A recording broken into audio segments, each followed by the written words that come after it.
Ngapain ikut online course, ikut training, buang duit.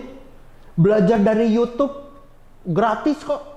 Ya, belajar dari YouTube banyak. Ya, di YouTube memang banyak video tutorial. Nah, berarti kalau memang tutorial di YouTube itu sebagus itu, selengkap itu, seterstruktur itu, berarti YouTube sudah menjadi solusi dari pengangguran di Indonesia. Ternyata enggak kan?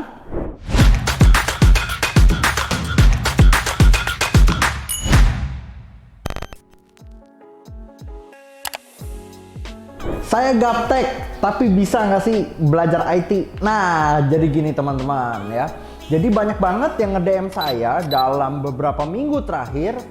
Mereka sebenarnya tertarik untuk upgrade skill di bidang teknologi ya, atau mungkin mau mendalami bidang IT. Entah di bidang apapun nih, entah di bidang digital marketing, entah di bidang data scientist, mau jadi apps developer, mau jadi cyber security engineer, network engineer, dan lain-lain. Tapi banyak dari mereka yang ragu sama diri mereka sendiri. Ya, mereka ragunya kenapa? Ya, mereka ragunya begini. Ragunya adalah mereka ngerasa diri mereka tidak punya basic. Itu yang pertama. Terus yang kedua apa? Mereka ngerasa diri mereka gaptek. Ya, jadi mereka takut nih. Gua kan gaptek. Bisa nggak sih, Ko Alvin, kalau mau mendalami bidang IT tapi gaptek? Terus yang ketiga, mereka mikir begini. Orang yang mau mendalami bidang IT atau mau jago di bidang teknologi harus jago matematika. Ya. Wah, saya nggak jago nih kok matematika. Bisa nggak belajar IT? Nah, jadi saya pengen patahkan semua hambatan itu, ya, terutama apalagi yang bilang dirinya gaptek. Nah, saya pengen tanya balik nih ke Anda semua. Coba kasih tahu kriteria-kriteria apa, kategori-kategori apa yang Anda sudah capai sehingga Anda merasa diri Anda itu sudah punya basic. Coba deskripsiin. Saya yakin buat Anda yang nonton video ini, Anda pasti nggak bisa deskripsiin juga. Ya kan? Karena apa? Gaptek, ya, punya basic, segala macam. Itu tidak ada indikator yang jelas. Jadi intinya kalau Anda udah tertarik di bidang IT, Anda mau belajar, Anda mau upgrade skill, Anda mau bangun karir di bidang IT, tipsnya adalah mulai dari sekarang. Jangan terlalu banyak mikir, terlalu banyak hambatan, terlalu banyak nggak pede. Oke? Mulai dari sekarang ya. Justru kalau Anda ngerasa gaptek, Anda belum punya basic, Anda nggak bisa tentang teknologi, itulah alasan terbesar kenapa Anda harus belajar. Ya. Jadi kalau Anda udah tahu Anda harus belajar, ya belajar aja. Cari tempat belajar atau metode pembelajaran yang sesuai dengan diri Anda. Jadi tips pertama adalah itu ya. Jadi kalau Anda udah tertarik di bidang IT, ya belajar aja. Oke? Nah, tapi ketika Anda mulai belajar, umumnya banyak orang gini ya. Ada juga orang yang sudah menggebu-gebu untuk belajar. Mereka mulai belajar, tapi tengah-tengah mundur. Kenapa? Karena mereka ngerasa bidang IT itu susah. Ya memang, saya ngomong apa adanya. Bidang IT itu tidak gampang. That's why kenapa Anda harus tahu cara belajarnya. Nah, di konten kali ini saya akan bahas 5 kesalahan yang membuat Anda itu sulit untuk belajar IT. Ya, jadi 5 hal ini Anda harus hindari. Oke? Kesalahan yang pertama adalah apa nih teman-teman? Bisa tebak nggak? Nah, jadi gini ya. Kesalahan yang pertama adalah orang yang mendalami bidang IT belajar banyak bahasa pemrograman sekaligus. Ya, wah ini saya sering banget nemu orang kayak gini. Ya, dia baru mulai belajar bahasa pemrograman X misalnya. Ya, berapa hari yang lalu nih saya ketemu orang ini misalnya. Ya, belajar bahasa pemrograman X. Tapi berapa hari kemudian, ya saya ketemu lagi, dia ngomong sama saya, oke, kok saya lagi belajar bahasa pemrograman Y ini sekarang. Kayaknya yang Y lebih enak deh daripada yang X. Ini adalah hal terkonyol teman-teman. Oke, kenapa? Karena orang yang tidak menguasai, ya, orang yang belum menguasai satu bahasa pemrograman, gimana dia bisa berpendapat bahasa pemrograman yang lain lebih enak daripada bahasa pemrograman yang X ini tadi. Ada orang-orang yang kayak gini dan dia merasa keren. Wah, bahasa pemrograman ini lebih keren kok, lebih powerful. Tahu dari mana? Ya kan? Orang X saja belum dikuasain kok. Ya. Jadi tipsnya adalah kalau Anda lagi dalamin satu bahasa pemrograman, ya dalamin itu dulu. Oke? Dalamin itu dulu sampai apa? Sampai Anda dapat benang merahnya. Nangkep ya? Jadi kalau kita belajar programming, belajar pemrograman itu semuanya fokusnya di logic. Oke? Jadi latih dulu logiknya, ya. Kuasain satu bahasa pemrograman yang spesifik. Ketika Anda udah bisa, Anda baru boleh pindah ke yang lain. Kenapa? Karena dengan Anda belajar satu bahasa pemrograman, Anda fokusnya adalah ngelatih logiknya. Oke, ya. Nanti ketika pindah bahasa pemrograman itu hal yang mudah. Kenapa? Karena antar bahasa pemrograman itu paling beda sintaksnya aja. Oke, nangkap teman-teman ya. Itu tips yang pertama. Jadi jangan pernah belajar banyak bahasa pemrograman sekaligus, ya. Nah, terus kesalahan yang kedua adalah ya, fokus pada fiturnya. Nah, ini juga salah, teman-teman. Ada yang belajar gitu ya, semua fitur dieksplor. Ketika kita ngeksplor seluruh fitur, oke, tapi Anda belum tahu pakainya kapan, ini akan jadi percuma. Jadi, Anda harus fokus pada fitur-fitur kunci yang pasti ada di semua aplikasi. Oke? Ya. Nah, jadi Anda pelajarin itu. Nah, Anda nggak perlu terlalu fokus dengan fitur-fitur yang Anda nggak tahu nanti di lapangan integrasinya kayak apa. Contoh, ada orang yang belajar bikin website, ya, orang yang belajar bikin website, terus dia fokus gini, kok saya mau belajar integrasi payment gateway, gitu, ya. Sedangkan nanti pada saat mau integrasi payment gateway sebenarnya di industri nanti, ya, kita harus komunikasi sama penyedia jasa payment gateway-nya tersebut. Kita minta potongan codingan dari mereka baru diintegrasiin. Sekarang kan nggak bisa. Anda nggak bisa minta itu. Ya jadi jangan fokus ke sana. Ya fokus dulu pada benang merahnya. Anda nggak perlu fokus pada semua fitur, ya, tapi fokus pada fitur-fitur kunci dan latih logik Anda. Ya, kalau Anda udah terlatih logiknya, itu nanti mau integrasi kemanapun itu hal yang gampang. Oke? Nah, itu kesalahan yang kedua, ya. Jadi jangan pernah fokus pada fiturnya, tapi fokus pada benang merahnya, ya.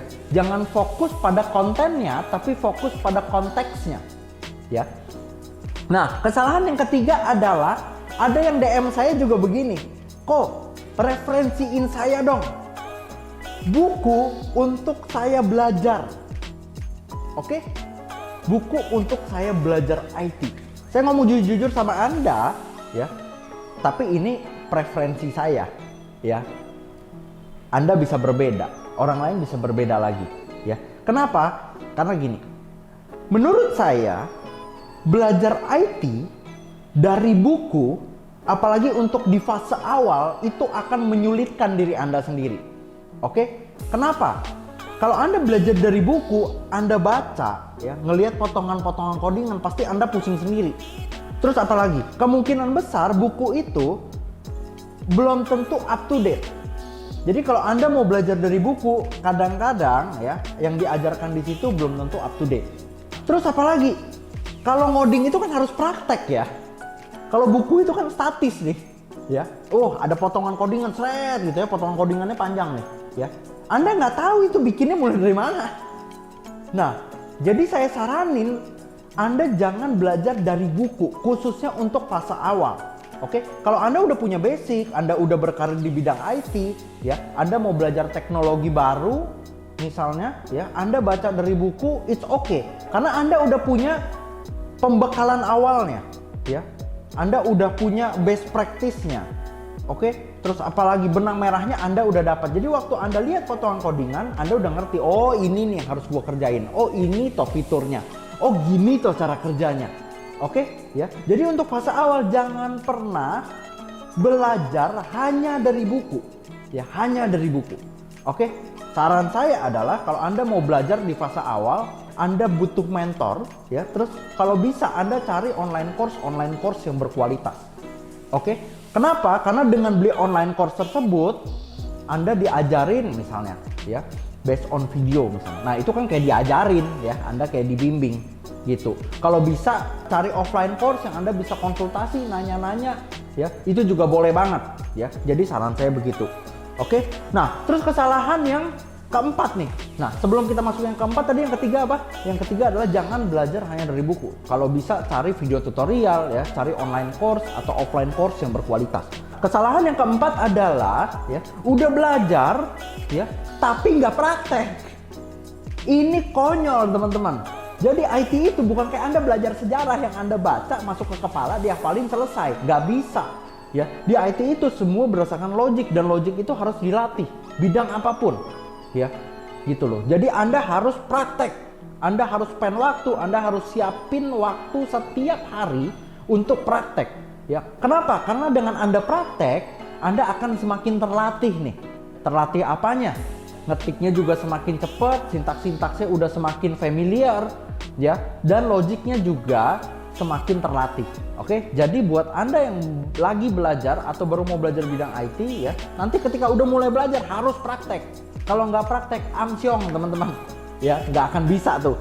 Oke, nah ini kesalahan nomor 5. Ya, kesalahan nomor 5 adalah ini kesalahan yang paling ngeri dan paling banyak dilakukan sama orang yang baru mau belajar bidang IT.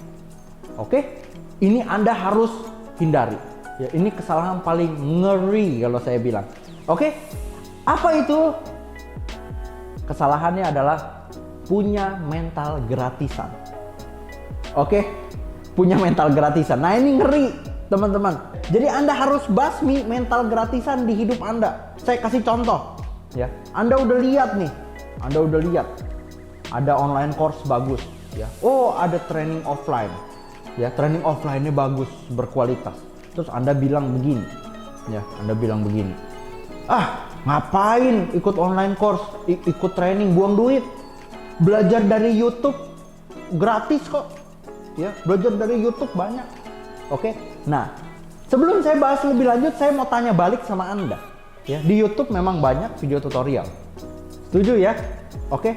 Nah, berarti kalau memang tutorial di YouTube itu sebagus itu, ya, selengkap itu, seterstruktur itu, ya, berarti YouTube sudah menjadi solusi dari pengangguran di Indonesia. Ternyata enggak kan?